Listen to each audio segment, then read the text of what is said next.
2 Samuel 24. La colère de l'Éternel s'enflamma de nouveau contre Israël, et il excita David contre eux en disant : Va, fais le dénombrement d'Israël et de Juda. Et le roi dit à Joab, qui était chef de l'armée et qui se trouvait près de lui : Parcours toutes les tribus d'Israël, depuis Dan jusqu'à Béer-Shéba, qu'on fasse le dénombrement du peuple et que je sache à combien il s'élève. Joab dit au roi : Que l'Éternel, ton Dieu, rende le peuple 100 fois plus nombreux, et que les yeux du roi mon seigneur le voient. Mais pourquoi le roi mon seigneur veut-il faire cela ? Le roi persista dans l'ordre qu'il donnait à Joab et aux chefs de l'armée. Et Joab et les chefs de l'armée quittèrent le roi pour faire le dénombrement du peuple d'Israël. Ils passèrent le Jourdain, et ils campèrent à Aroër, à droite de la ville, qui est au milieu de la vallée de Gad et près de Jaézer. Ils allèrent en Galaad et dans le pays de Tashtim-Otchi. Ils allèrent à Dan-Jaan et aux environs de Sidon. Ils allèrent à la forteresse de Tyr et dans toutes les villes des Héviens et des Cananéens. Ils terminèrent par le midi de Juda à Béer-Shéba. Ils parcoururent ainsi tout le pays, et ils arrivèrent à Jérusalem au bout de 9 mois et 20 jours. Joab remit au roi le rôle du dénombrement du peuple. Il y avait en Israël 800 000 hommes de guerre tirant l'épée, et en Juda 500 000 hommes. David sentit battre son cœur, après qu'il eut ainsi fait le dénombrement du peuple. Et il dit à l'Éternel : J'ai commis un grand péché en faisant cela. Maintenant, ô Éternel, daigne pardonner l'iniquité de ton serviteur, car j'ai complètement agi en insensé. Le lendemain, quand David se leva, la parole de l'Éternel fut ainsi adressée à Gad le prophète, le voyant de David. Va dire à David : Ainsi parle l'Éternel. Je te propose 3 fléaux. Choisis-en un, et je t'en frapperai. Gad alla vers David et lui fit connaître la chose en disant : Veux-tu 7 années de famine dans ton pays, ou bien 3 mois de fuite devant tes ennemis qui te poursuivront, ou bien 3 jours de peste dans ton pays ? Maintenant choisis, et vois ce que je dois répondre à celui qui m'envoie.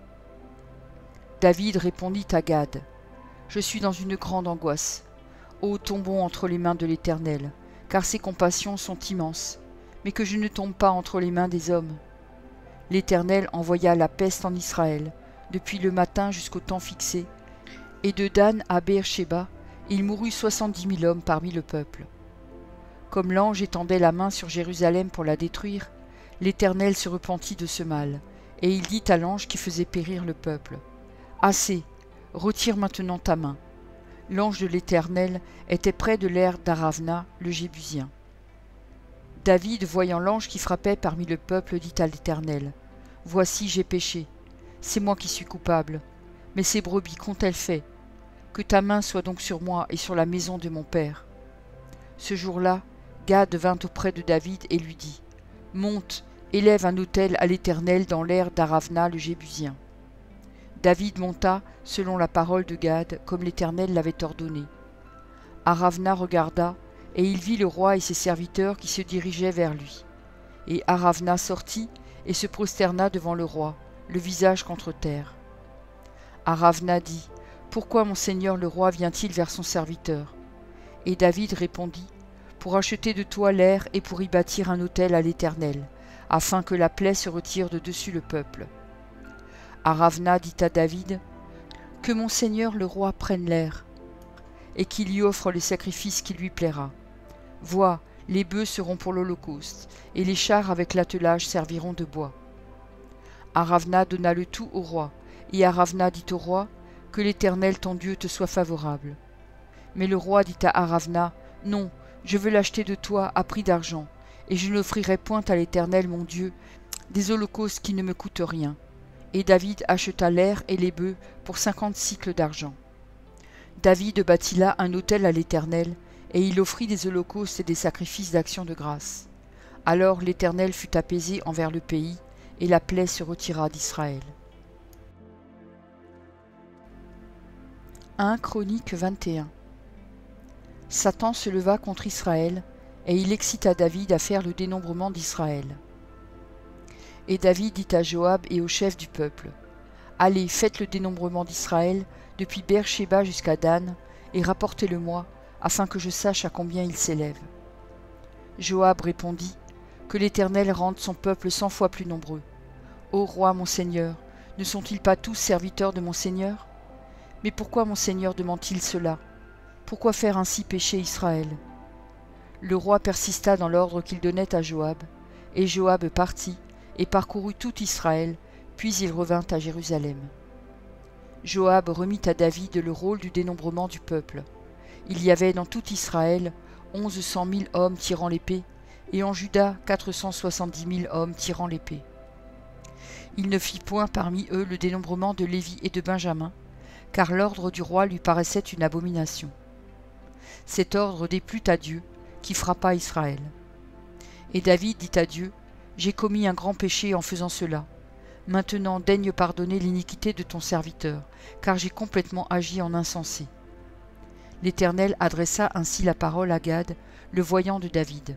« Va dire à David, ainsi parle l'Éternel. Je te propose 3 fléaux. Choisis-en un et je t'en frapperai. » Gad alla vers David et lui dit, « Ainsi parle l'Éternel. Accepte, ou 3 années de famine, ou 3 mois pendant lesquels tu seras détruit par tes adversaires et atteint par l'épée de tes ennemis, ou 3 jours pendant lesquels l'épée de l'Éternel et la peste seront dans le pays, et l'ange de l'Éternel portera la destruction dans tout le territoire d'Israël. Vois maintenant ce que je dois répondre à celui qui m'envoie. » David répondit à Gad, « Je suis dans une grande angoisse. Oh, que je tombe entre les mains de l'Éternel, car ses compassions sont immenses, mais que je ne tombe pas entre les mains des hommes. » L'Éternel envoya la peste en Israël, et il tomba 70 000 hommes d'Israël. Dieu envoya un ange à Jérusalem pour la détruire, et comme il la détruisait, l'Éternel regarda et se repentit de ce mal. Et il dit à l'ange qui détruisait, « Assez, retire maintenant ta main. » L'ange de l'Éternel se tenait près de l'aire d'Ornan, le Jébusien.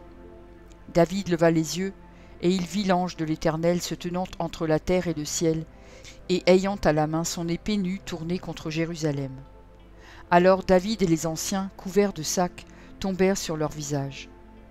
Et David dit à Dieu, « N'est-ce pas moi qui ai ordonné le dénombrement du peuple? C'est moi qui ai péché et qui ai fait le mal. Mais ces brebis qu'ont-elles fait? Éternel mon Dieu, que ta main soit donc sur moi et sur la maison de mon père, et qu'elle ne fasse point une plaie parmi ton peuple. » L'ange de l'Éternel dit à Gad de parler à David, afin qu'il montât pour élever un autel à l'Éternel dans l'aire d'Ornan, le Jébusien. David monta selon la parole que Gad avait prononcée au nom de l'Éternel. Ornan se retourna et vit l'ange, et ses 4 fils se cachèrent avec lui. Ils foulaient alors du froment. Lorsque David arriva auprès d'Ornan, Ornan regarda, et il aperçut David. Puis il sortit de l'aire et se prosterna devant David, le visage contre terre. David dit à Ornan, « Cède-moi l'emplacement de l'aire pour que j'y bâtisse un autel à l'Éternel. Cède-le-moi contre sa valeur en argent, afin que la plaie se retire de dessus le peuple. » Ornan répondit à David, « Prends-le, et que mon seigneur le roi fasse ce qui lui semblera bon. Vois, je donne les bœufs pour l'holocauste, les chars pour le bois, et le froment pour l'offrande. Je donne tout cela. » Mais le roi David dit à Ornan, « Non, je veux l'acheter contre sa valeur en argent, car je ne présenterai point à l'Éternel ce qui est à toi, et je n'offrirai point un holocauste qui ne me coûte rien. » Et David donna à Ornan 600 sicles d'or pour l'emplacement. David bâtit là un autel à l'Éternel, et il offrit des holocaustes et des sacrifices d'action de grâce. Il invoqua l'Éternel, et l'Éternel lui répondit par le feu, qui descendit du ciel sur l'autel de l'holocauste. Alors l'Éternel parla à l'ange, qui remit son épée dans le fourreau. À cette époque-là, David, voyant que l'Éternel l'avait exaucé dans l'aire d'Ornan, le Jébusien, y offrait des sacrifices. Mais le tabernacle de l'Éternel, construit par Moïse au désert, et l'autel des holocaustes, étaient alors sur le haut lieu de Gabaon. David ne pouvait pas aller devant cet autel pour chercher Dieu, parce que l'épée de l'ange de l'Éternel lui avait causé de l'épouvante. 1 Chroniques 22. Et David dit, « Ici sera la maison de l'Éternel Dieu, et ici sera l'autel des holocaustes pour Israël. » David fit rassembler les étrangers qui étaient dans le pays d'Israël, et il chargea des tailleurs de pierre de préparer des pierres de taille pour la construction de la maison de Dieu. Il prépara aussi du fer en abondance pour les clous des battants des portes et pour les crampons, de l'airain en quantité telle qu'il n'était pas possible de le peser, et des bois de cèdre sans nombre, car les Sidoniens et les Tyriens avaient amené à David des bois de cèdre en abondance. David disait : « Mon fils Salomon est jeune et d'un âge faible, et la maison qui sera bâtie à l'Éternel s'élèvera à un haut degré de renommée et de gloire dans tous les pays. C'est pourquoi je veux faire pour lui des préparatifs. » Et David fit beaucoup de préparatifs avant sa mort. David appela Salomon son fils et lui ordonna de bâtir une maison à l'Éternel, le Dieu d'Israël. David dit à Salomon : « Mon fils, j'avais l'intention de bâtir une maison au nom de l'Éternel, mon Dieu. Mais la parole de l'Éternel m'a été ainsi adressée. Tu as versé beaucoup de sang, et tu as fait de grandes guerres. Tu ne bâtiras pas une maison à mon nom, car tu as versé devant moi beaucoup de sang sur la terre. Voici, il te naîtra un fils qui sera un homme de repos, et à qui je donnerai du repos en le délivrant de tous ses ennemis d'alentour. Car Salomon sera son nom, et je ferai venir sur Israël la paix et la tranquillité pendant sa vie. Ce sera lui qui bâtira une maison à mon nom. Il sera pour moi un fils, et je serai pour lui un père, et j'affermirai pour toujours le trône de son royaume en Israël. Maintenant, mon fils, que l'Éternel soit avec toi, afin que tu prospères et que tu bâtisses la maison de l'Éternel ton Dieu, comme il l'a déclaré à ton égard. Veuille seulement l'Éternel t'accorder de la sagesse et de l'intelligence, et te faire régner sur Israël dans l'observation de la loi de l'Éternel ton Dieu. Alors tu prospéreras, si tu as soin de mettre en pratique les lois et les ordonnances que l'Éternel a prescrites à Moïse pour Israël.